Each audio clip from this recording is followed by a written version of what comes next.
Hello and welcome to the Principles of Object-Oriented Programming and Django Classes. So this is a Django class-based views tutorial where I will explain some of the principles of Python object-oriented principles. So we'll go through classes, attributes, inheritance, methods, instantiation. But the twist is here that we'll move this in the direction of Django and Django classes.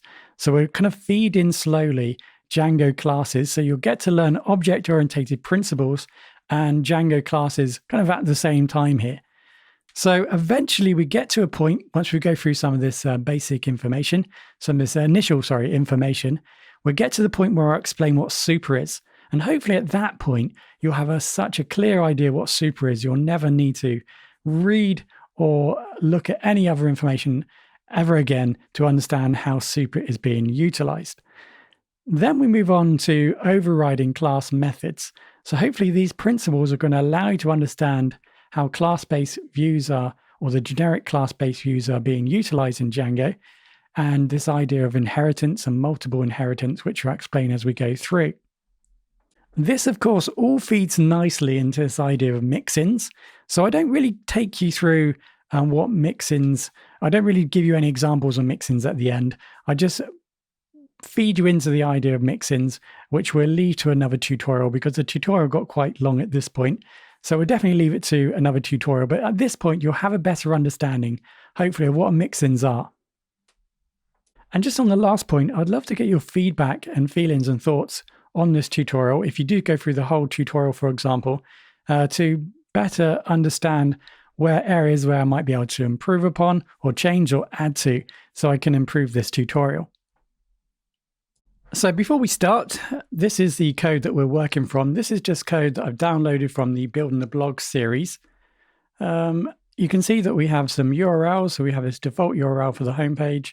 In the views, that's connected to this home, which is a function-based view. So you can see that that's going to collect all the data from a database and then return this template and all the data. So this is what you're seeing on the page. This is all the data that's currently in the database. There's only one item. So only one item is being returned. Now, the reason I'm showing you that is because all the code that I'm showing you in this tutorial, it can be written within the Python shell, for example. Oh, sorry. We can access shell from the manage py file. So shell. So here we have the Python shell, which we can utilize. Of course, you can get into the shell in many different ways. So all the commands can also be typed into here. Now, typically on tutorials, that's normally the case. If you read tutorials, we utilize the shell to explain the commands and the code, So we're simply just not going to do that here. So by utilizing some of this Django code here, it just gives you a better connection between what I'm going to explain and how Django works. I would say that learning object-oriented programming in Python is easy in actual fact. So let's go ahead and look at an example of a class. So just above the home here, we're going to, first of all, create a class. So class, and then the name of the class. Now, typically we utilize this capitalized word notation. So dog, if it was a big dog, would have a capital B and a capital D, and so on. So that would be the normal type of way of naming, or the naming convention of a class here. So if we look down, I think there are some classes here. For example, you can see that that convention is actually being utilized in the classes we have in this page. So let's just go ahead and build a simple class. So I'm going to name this class computer, and I'm just going to use a placeholder here, the pass, so that the code will still be functional. If I were to go now and just refresh my page, nothing's obviously going to happen. So we've just built a class. So there are different angles here describing what a class is. So in object-oriented programming, I would say that a class is a template, a blueprint for creating objects. In this case, we want to create the computer object. So within our class, we can create or define the computer, for example. So if I wanted to model a computer, I would need to think about some of the properties or attributes of a computer. And then inside of here, I can then go ahead and model or define those attributes in the computer. So the idea here is this object, now I've created this object, this blueprint, I can now utilize it throughout the rest of my application. So for example, if I wanted to import this into somewhere here, for maybe in this function, or if I wanted to use it down here, for example, I could go ahead and import it in, for example, like this, and we'll explain this in a while. And then now I have access to all those different attributes about a computer. And then I might want to perform some sort of action here on that data to produce some new data and return it to the screen, for example. So that's building a simple class. So now let's talk about class attributes. So class attributes are attributes that have the same value for all class instances. Now that might not make sense, but that's going to be developed further in this tutorial. So let's just go back and say that class attributes are attributes that we're going to define within this class here that we can then utilize and access if we were to, for example, the example I gave you earlier where I said we could include the class right here, we could then access those attributes from within this class, for example. So let's go ahead and just add some attributes.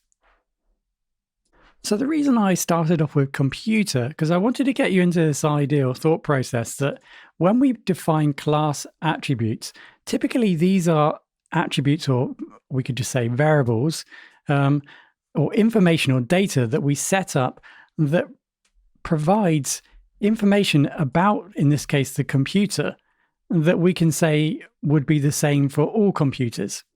Now, with a computer, you may, for example, have a CPU. It definitely requires a hard drive or storage of some sort, and it definitely requires maybe a power supply. Now, with a computer, those items, although it's the case that the computer will require those components will, as we probably know, will be different. So we have a different CPU, we might have a different type of power supply, and we might have a different type of motherboard, and so on.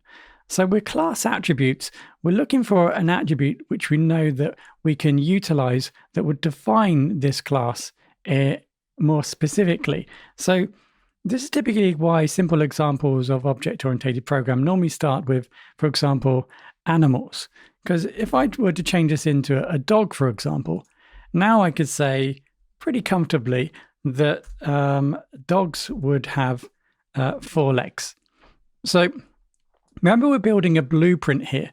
So if I were to use dogs now somewhere down here in my code, I could extract this legs, which would equals 4. Now, I would know that whenever I use this dog class in any of my code down here, the legs is always going to be 4. Now that's because generally dogs would have 4 legs, right? So that is something that is a mainstay or an attribute to this this dog here, which is the class that we're modeling, that we can be sure of and say for definite. Whereas where we utilized computer, for example, these parameters here would change. So we need to kind of deal with that in a different way. So we could probably go ahead and also define other attributes, for example, eyes. So the dog would have 2 eyes, for example. So again, that is something that we can say would be generic for every single dog, and it's not something that necessarily would change. So therefore, we could create a class attribute for it. So now we define some attributes here. What we're going to do is access those attributes. So this is why we're utilizing this code predominantly. So we can just, for example, use this function here to fire up different commands. So let's go ahead and print. So what we can do is we can access this class via its name. In this case, it's a dog. And then we can go ahead and, for example, access some of these class attributes by also naming those too. So we use the dot, and then we can, for example, print out the amount of legs. So that's just going to simply print out the amount of legs that a dog has. So let's just open up our terminal here, move this up a little bit. I'll save that. And if I were to, for example, refresh the page, now obviously what's happening here is we're firing off this function here, the home function. So therefore, this statement is being fired off too. And you can see here that we're getting an output of 4. So you can see, very simply put, how to access our class. So hopefully you can see that what we're doing is we're modeling something here. In this case, a dog. And we're defining some of the attributes of a dog. And it allows us, with object-oriented programming, it allows us to model something, but just once. That means we've got better code reuse, because we don't need to, for example, if I wanted to define a dog in this function here, I would have to go off again and define legs and eyes. Or in this case, I don't need to do that with a class, because I can just call the class associated to a dog, and then I can just extract the information and maybe do something with it. So with that very small piece of information that we've provided so far, I think we could probably go ahead now and comfortably change this function-based view into a class-based view. So let's just follow the same principles as what we've already done. So instead of using def for function, we're going to now utilize class. So we're going to call this class home, and we're just going to remove the request. So there we go. So we now have a home class. Now let's just remove some of this other information here. So let's just recap what is happening within this function, this view. So we're collecting all the data from the database, so the post table, and we're utilizing this custom manager. Let's just ignore that for now, but we're getting all the data from the database and we're returning it into this all post variable. And then what we're doing is we're passing that data across into this post context, and then we're utilizing this post context to loop out all the information on the home page. And of course, we're utilizing this template and we're rendering that out. So what we're going to do is we're going to remove this, and we're just going to follow some of the Django principles and practices for creating a class-based view. So let's just remember this point I was trying to make. Here, we've created a class. Now, at the moment, we've just added some attributes, but what we're going to also do in this class is add some functionality. So we're going to add some functions in here that will perform actions.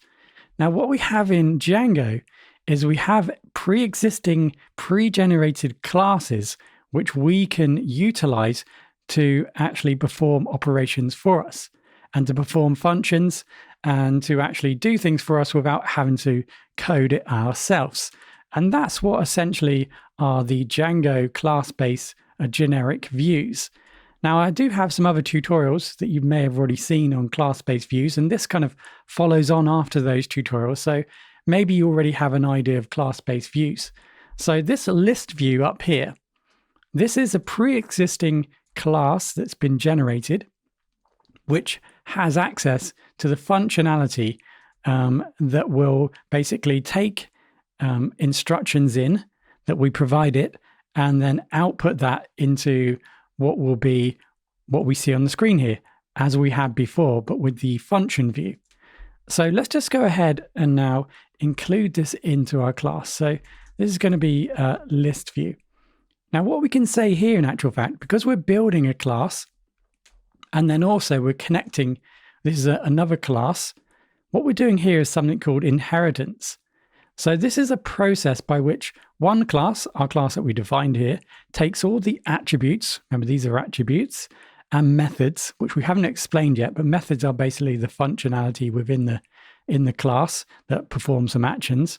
We're taking all of those attributes and methods, and we're then making them available within this class here, our home class. So all the functionality is somewhere hidden inside here in this abstract kind of class that's already pre-created by Django. So what we can do now is we can pass information, or we can add information within our class here, some attributes, which will then be utilized in actual fact by the methods within the other classes that we bring in to this class, that we inherit into this class. So we know that, for example, template name. Now this is a variable that we can, or an attribute that we can set up that we know that this list view here actually utilizes. So what we want to do here is actually just define, like we had in our view previously, in our function-based view, we're just going to define the template that we're using for our page. And now we just need to define the model that we're using. Remember, we were using the post model previously in the function. I should have just kept the function up so we could see that. Apologies. And then in addition to that, remember we passed over the data to the template and we use a very specific name to do that. So in our templates, in our blog and our index page, you can see the data that we send over, we're actually referring to it as posts.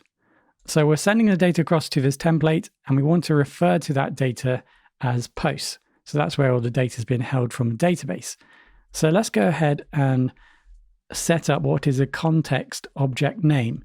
So that's the context, that's the name of the object that's holding data that's being passed across to the template. So that's going to be posts. So we've completely changed now the function view into a class-based view, and we've just added some different attributes now, which are going to be utilized by this hidden class that we're just inheriting all the methods and attributes from. So let's go ahead and have a look at the homepage again. We refresh, and you can see that we are receiving an error. So I'm not too sure why that is at this moment. I think we've already... I thought we've got everything we need here. Template name, model, and oh, of course. Okay, yes, there is one more thing that we need to do, of course. So this is okay. So now, because we're moving from function-based views to class-based views, of course, we need to go into the URLs and we need to change our URL. So what we need to do here is we just need to define and tell Django that we're utilizing a class-based view. So you can see here, for example, we now add this as underscore view, and this will become a lot clearer in later tutorials as to what that is. I'm not going to explain it right here, but essentially what we're doing is we're just defining the fact that we're using a class-based view. And now we can go back and refresh, and you can now see we're just seeing exactly the same page again. So maybe at this point I'm going to just embellish some of these points I've already made, but I just want to make it crystal clear. You can see that this list view here is being imported into this page. So the code that's connected and inherited within this list view class has been actually made accessible to this page. And then we utilize it within this home. So within here, we have a load of other code. So let's just actually quickly see what's inside this list view. So if we would just follow this path, Django views generic import list view. So let's just go ahead, and we're inside the Django GitHub repository. So we know that we need to go to views and then generic. So we're in Django, so views and generic. So let's go to views and then generic. And inside of here, we've got something called ListView. So we're importing ListView. Now you can see that ListView doesn't actually exist here. But let's go ahead and just go into list. So here we go. This is the class list view right here. So you can see what's happening here, that in this class here, this list view class, well, there isn't really too much there, right? But what's important is that that is important inheriting from these two classes. So what we can do now is have a look at this class, for example, or this class. No, I was hoping that was going to link me. So the base list view. So let's go up and have a look at this base list view. So you can see here, this is a class again. So this is another object. You can see that it's actually importing more or inheriting more classes. So you can see there's a chain here happening. Inside of here, we've got some functions that we haven't, or methods that we haven't spoken about yet, which we'll cover shortly. But just to point the fact that there's code here, it's performing some actions. So we're copying by utilizing this list view here. We're bringing all that in to this page so we can access it. And that's what we are then kind of allowing that code to access these parameters here, these attributes, in order to perform the actions that we see. So For example, if I were just to remove this home and then go back to my page, obviously it's not going to work because I don't now have all that functionality that actually produces the page on the screen. As soon as I add it back, you can see that the page will now load. Maybe. In a minute, maybe. It will load. What's going on? Okay, so it's just my code. So there we go. So we now have everything back. So let's just go ahead and now change this, for example, to animal. Because let's be a little bit more generic here. Say we want to model cats and dogs. Now, if we want to model a cat and a dog, we know that cats and dogs, they both have 4 legs. So there's no point me making a class for a dog and then defining 4 legs and then making another attribute in dog with eyes, 2 eyes, and then going ahead and then making a new class for a cat and then also then defining legs and eyes because they're all the same, right? So this is another reason why you would want to use inheritance, because we can then inherit this class into this class here. So we take all these parameters and we make them available within dog. So let's go ahead and do that. So this is an animal. So now we have all this attributes now available within this class. And we can now do the same thing for the cat. So let's inherit all those attributes too. So let's just use pass as a kind of temporary template there so we can get the code to work. So now what we have is this information is now being inherited into these classes. So I can access this information from these classes. So let's just go ahead and just show you that type of inheritance. So we're going to print out, in this case, we're going to print out, for example, cat, dot, and then legs. Now here we're specifically calling cat. Now because these attributes have been copied over to or made available within this class, we can now access how many legs the cat has through this class inheritance. So let's just go ahead and refresh the page, which is broken again because I haven't added the correct syntax. Okay, and you can already see here we're producing 4. And yeah, so the answer is 4. So we're producing 4. So we're printing out here the cat's legs and actually there's a problem. Let's just go back to the home page. Apologies. So let's just do that again. Come on.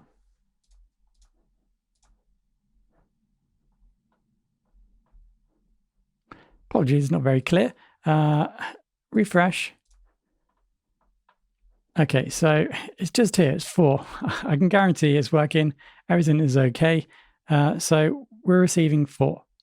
So if I were to change this to 5, we can just see that happening. It should automatically happen. Yep. So you can now see that there's 5. Okay, so you can clearly see this inheritance chain starting, and hopefully now you have a better appreciation of these generic base views, which of course there are many of in Django, and how that's being utilized through inheritance, through object-oriented practices here, inheritance, being able to collect and to utilize attributes and what we'll speak about in a minute, methods within these different classes. So roughly loosely what I'm speaking about here is something called multiple inheritance. So just to cover the very basics of object-oriented practices, I just wanted to establish this idea of instantiation or instantiating a class. So now we have these blueprints for different classes. So let's just go ahead and noise, I should say sound probably, noise equals, sound equals, say woof. Okay, so now we've established these classes here. We have something called instantiation. So notice that I'm not actually bringing or inheriting the class here, but I'm yet running previously the different classes here. So we are running this print directly from this class here, almost. So Let's go ahead and just talk about instantiation slightly. Okay, so instantiation is basically where we create a copy of the class in memory, and then we can access it. So for example, let's go ahead and say animal. So we just create a new variable called animal, and we instantiate a class. So we create a copy of that class. Let's just go for dog in this case. So we just define dog, and there we go. So we've created a copy of that class into this variable animal here. We've instantiated the class. And now what we can do is access that class. So for example, print, in this case, animal. So through animal, I can then go into animal and, for example, find out how many legs it has. So obviously the dog should have 4 legs. Remember, that's being inherited from animal. So maybe I should use new here. So new animal, just to make it a little bit clearer. So new dog, and then this new dog, we want to see how many legs it has. So let's go ahead and do that. You can see we've already got 5. So let's just change that to 4. You can see now it's moved to 4. So we're accessing this class, this dog class. We're making a copy. We're instantiating it into this variable, storing it there, and then we can access the data in this manner. So now that leads us into methods. So we've spoken about class attributes here. So now how about methods? So within a dog, the dog might perform specific functionality or specific functions, like scratching its head, for example. So we need to kind of model these within this class. So the idea is that we're trying to create functionality, logic, and prepare data within inside these classes that are very specific to the class, in this case, dog. And then we can utilize those in other classes here to perform other actions. So let's go ahead and create a method. So we have this initialization method. So we use a double and then the init. So we've got this dunder method here, and then we always take in self to begin with. So that's just a generic principle or practice when we generate a method. So we always take in self, and then let's go ahead and let's give it a name, for example. So we're going to create this initialization function. So basically when this class is run, so when we make a copy of this class, this is going to be fired off automatically. This function here is going to be fired off automatically because we're using the dunder init. So let's go ahead now and do something. So let's take in the name of the dog. So what we're going to do is we're going to pass the name of the dog over. So for example, let's just finish this off actually. So let's just go ahead and we're going to pass the name of the dog across, and then we're going to store it within this method here. So let's go ahead and do that. So what we need to do here is use self. And then we're going to set up the variable. That's essentially what we're doing here. We're setting up a variable called name, and that's going to equal name. Okay, so this is the variable name, and this is the data that's being passed over through the method here, and we're going to store it right here inside of this new function we're going to call name. Okay, so now we can pass that data across. So let's go ahead and just add here a name of a dog. So we're just going to call this dog lady. Okay, so that's the name of the dog. So that data is going to be passed across over, then stored in this function. Now that's going to happen automatically as soon as I create a new instance of this class because I'm using the init. The initialization function is going to print out the name lady and the amount of dogs. So let's go ahead and also, do that and print out, in this case, the new. New is the name of the variable where we're storing. We've instantiated the object dog into new. And now we're saying new, and then we're going to call out name. Okay, so let's go ahead and see that. So you can see that that is working. So this initiation function was just important for you to identify, because if you have a look through some of the Django code and some examples, you'll definitely see that. So hopefully now you've got an appreciation of what that is. It's basically a way of running a function straight away as soon as you call the class. Okay, so there is another function also that can be utilized at the end of this process. So we can perform all these actions and then perform a final action. That's something that's very common in object-oriented languages as well. But what I wanted to show you here also was the dunder string method. So let's just go ahead and just print out, for example, new. So what we're doing here is we're creating a copy of this object, putting it into new, and then we're just going to print it out. So if we just have a look at that, and there's a problem with this bit here. So let's go and have a look at that. And you can see that we're printing out the object, blog.viewsDog object at blah. So that's where it's stored in memory, for example. So let's go ahead and now get rid of this pass. Let's create the classic string dunder method. I'm sure we're familiar with this in our model, for example. So here we're taking self, and then we're going to return, and in this case, just going to say hello. There we go. So as soon as we run this class, remember this string dunder method, this is a string representation of the object. So instead of now returning the object name, for example, we saw previously, we can now see we're returning hello. So that's just another example of using a string dunder method there, which doesn't really have any place in the code, but I just wanted to show you that and establish that even further, this string method and what it's trying to do. So taking this one step further, of course, you would then start to build some other functionality that you want to call within Dog. So let's just call this for no particular reason, hello. And then I just want to show how to run this function. So we're just going to return, let's just return something really simple. So self dot name. So we're just going to access the name so that we can attribute, so we can pass it out. So that's the hello.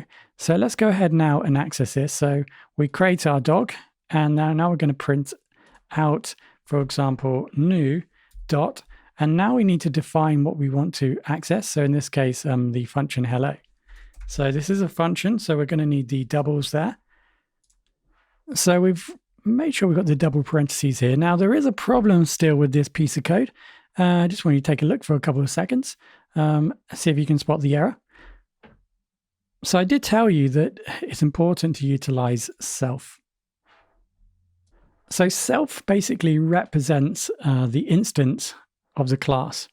So by using this self keyword, we can access the attributes and methods within the class. So for example, if I want to access maybe this, in this case, you can see that I'm accessing this method here within this function. In order for me to be able to do that, I'm utilizing this self, which is going to then allow me to set up this variable, which is then going to be able to be utilized throughout this class. So if I want to now access it, you can see here I'm using self. Now that isn't going to work because I'm calling self here, but this isn't actually going anywhere. So what I need to do is I need to pass all this information inside of here or make it available. So I have to do that by passing in self. And now because I've done that, I can access the other information within inside this class through this self keyword.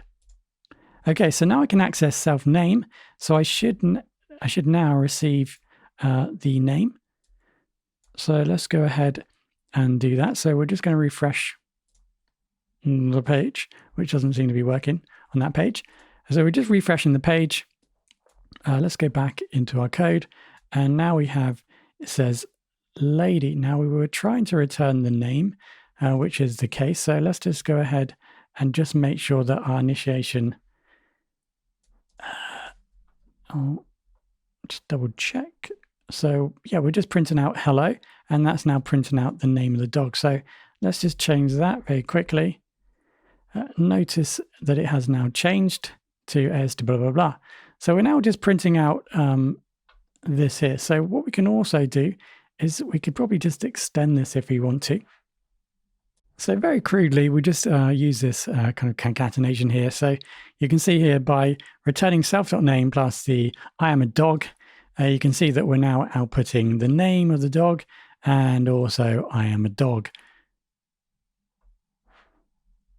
And that brings us nicely on to super. So super is a question. What is super? Is a question I've been asked a few times now in the community. I'm just about now to answer it. Hopefully it will be comprehensive enough for you to understand. And so I never have to answer this question ever again. So super. Now there's a time where, for example, here we're accessing what's inside of doc. Now there may be occasions where, for example, the sound of the dog might have changed. There may be occasions, for example, where the dog has had an accident, unfortunately, and now only has 3 legs. Or 1 eye, for example. So what we're talking about here is overriding the existing attributes and methods within inside of a class. Now, this principle is really important in Django because what we do a lot, I'm just going to remove this, what we're doing a lot here, when we're using these generic views, sometimes what's happening with this list view, what's already been coded inside of this list view class and other classes that have been inherited, those attributes and methods, maybe they don't suit our program. Maybe we need to change them slightly. So what we need to do is overwrite them. So what we're going to do now is just go through a basics example, and we'll provide some more examples later of overriding the class. So what we're going to do is we're going to take this class, bring it in as per normal, but then we're just going to override some of the properties or attributes within this class. So this is a class. So I'm just going to utilize the initialization function, as I call it. So let's go ahead and use self. So this is just basically going to run when we fire up home class. It just makes it easier for us to utilize. So what we need to do now is set out a variable. So I'm just going to call this variable new, and then that's going to equal, and this is where super comes in. So super allows us to essentially copy or grab a section of our code from the previous inherited classes. So I can specify what I want to access. So for example, what I'm going to do here is I'm going to take this hello function here, method, and I'm basically going to override it. So I'm going to change it. So what I can do is I'll use super to access, and then I just define what I want to override. So in this case, it's going to be hello. So super just provides me a way of accessing, in this case, the dog method hello. Now at the moment, I can't access it, and maybe you can see why I can't access it. It's because I've not actually now inherited the class. So what I need to do now in actual fact is add dog right here, because I need to actually inherit the class. So let's go ahead and do that. So now dog is available. Now I can start to think about inheriting. So first of all, let's just go ahead and print. So let's just print out new so we can see what we're actually working with here. So we want it to be within the function, so it fires off when we fire the class. So you notice there's nothing here. So as soon as I fire that class off, I don't know why it keeps doing that, in the home page, home has no attribute name. Okay, so because I haven't actually sorted that out. So let's just remove this for now, because it's trying to, we don't have anything being inserted and the string, so we're not going to need that anymore. So we're just going to start off again, but just utilizing this single function here. So we're just going to grab that function and just print it out, or method. So we still got a name here. Home object has no attribute name. So, because again, we're trying to print out the name. So let's just go ahead and let's just return something simple. I am a dog. Let's just do that. Okay, so now it should work. If if I refresh, there we go. So we fired that off. So let's just go down here, have a look, see if something's happened. So you can see that it says here, I am a dog. Now, apologies that we're doing it this way. It can be a little bit messy, but hopefully you can see what's happening. We've fired off this class by running that page. Now, because we're using the init dunder method here, it means that this also has run when we've requested this page, run this class. So now you can see it's printing out new. So what we've done is we've overridden, or we haven't overridden yet, but we've collected this method here and put it into this variable, and we've just printed it out. And we've done that through super. And the fact that we're inheriting this class into our home class here. Now, I didn't set this up very well, but hopefully you can start to appreciate, because we'll just stop here. Hopefully you can start to appreciate now we have access to this function. Anything within this function, we could potentially now overwrite and return that instead. Now, like I said, I'll provide you another example shortly, but I just wanted to show you those principles there of super. So this is where it gets a little bit more interesting. So we're starting to now feed this into Django. Now, let's just get rid of cat for now. And we don't necessarily need animal. So let's just start to kind of make it a little bit more realistic. So within inside of here, I'm just going to call this DB for database. I'll just get rid of sound, for example. And I'm just going to call this, just for now, Django. Okay, so we're going to bring in Django into our class, inherit this. So we're inheriting DB. So let's go ahead now within this function. Let's go ahead and actually utilize and to actually create a database set or a database object. So let's just call this data. And this is going to equal self.model.objects.all. Now just take a look at what's happening here. I'm calling self.model in the Django. So I'm calling this attribute called model. Well, it doesn't actually exist within this class, but notice it does exist here. So when we're running ListView, remember we defined the template name, the model that we want to run and collect data from, and then the context. So whereas before I've mentioned basically collecting data from the home, so I've mentioned the kind of a data flow whereby we're collecting data and putting it inside of home. So we're collecting data from other classes that we inherit and moving it into the home class here. We can also do it the other way around. So I say this very loosely, the other way around, but we can use this data now to be utilized within these inherited classes, in these parent inherited classes. So self.model is actually referring to this model data here. So I'm actually here is going to be changed to the word post, or the post object, sorry, it's going to be utilized here. So we can actually run a database query on the database, but it's defined in the home. So let's go ahead and do that. And we're going to return data. So what's going to happen here is that when we run this function, we're going to use this data here to run a query on the database. So we're using self.model, and then we're just going to print it out. So we don't need that anymore. So let's just go ahead and print out. Oh, sorry, we'll use that. So because we need to access. So we're going to access the function here and put it into new.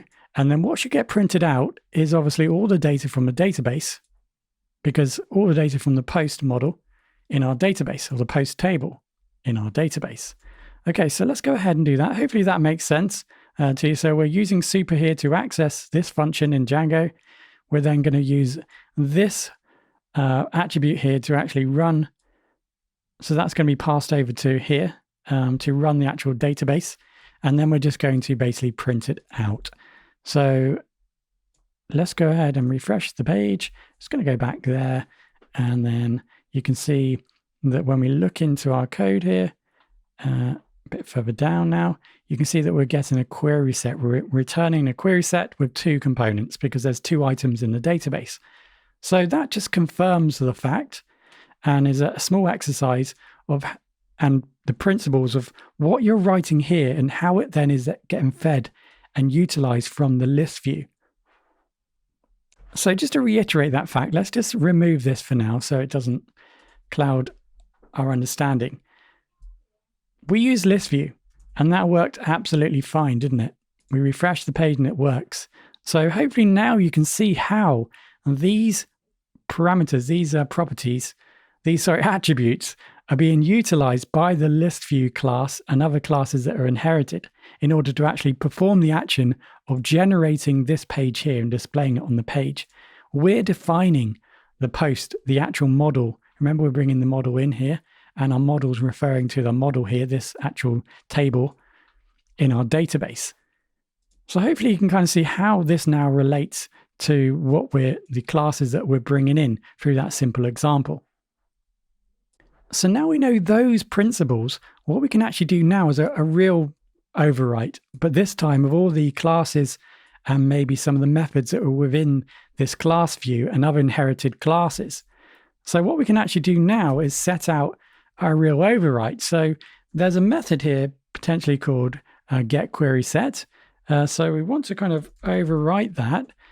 So instead of now returning all the data from the post model, we're now going to actually overwrite that overriding the getQuerySet function. So we're going to perform an override here. So this is going to return something completely different. So return, and then obviously we want post.objects. In this case filter, sorry.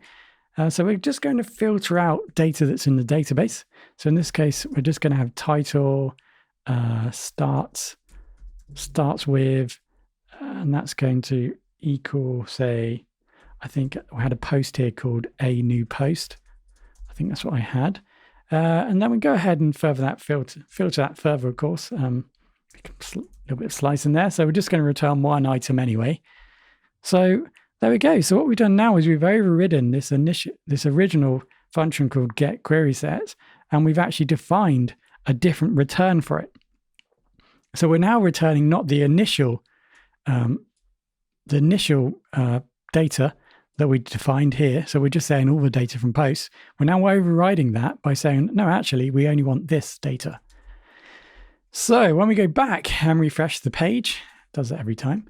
When we do that and refresh the page, it doesn't work. So let's have a look to see why that is.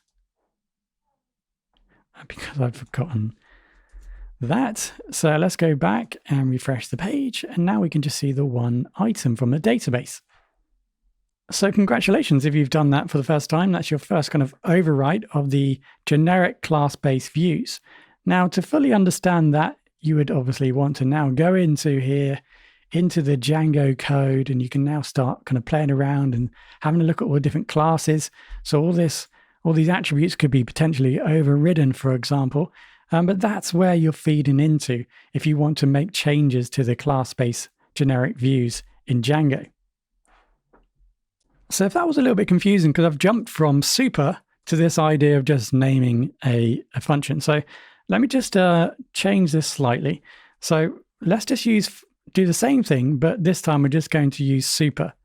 So because we're using ListView, we're going to grab the getQuerySet function now. So let's just do that by saying querySet equals super. So we're going to use super this time. And then we want to get the method. I keep calling it function. I want to do that on purpose because it's the same type of principles. Okay, so method and function, same thing.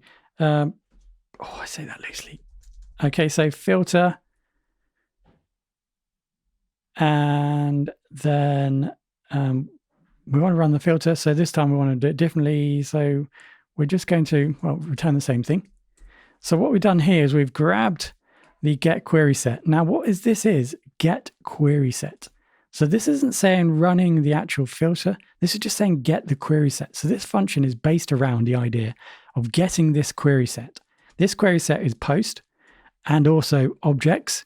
So in actual fact, we don't need to write post here or objects because we've returned that here by gathering this function. This function's purpose, it seems now, is to actually get that information so it can then prepare the actual query on the database.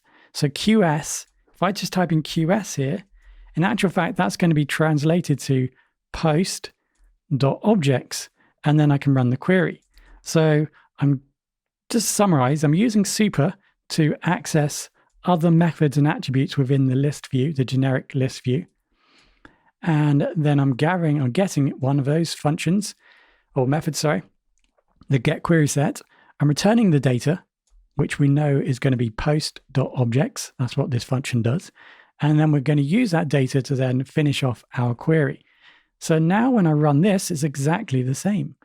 So just refresh. You can see it returns that individual post. So there we go. Hopefully that brings you closer to the idea of class-based views and also to Python/Django object-oriented programming. So we've been through some of the basic principles of object-oriented programming. There was one thing I haven't mentioned, which I was trying to fit into this, but I felt as though that it's probably worth its own tutorial. And that's something called Mixins.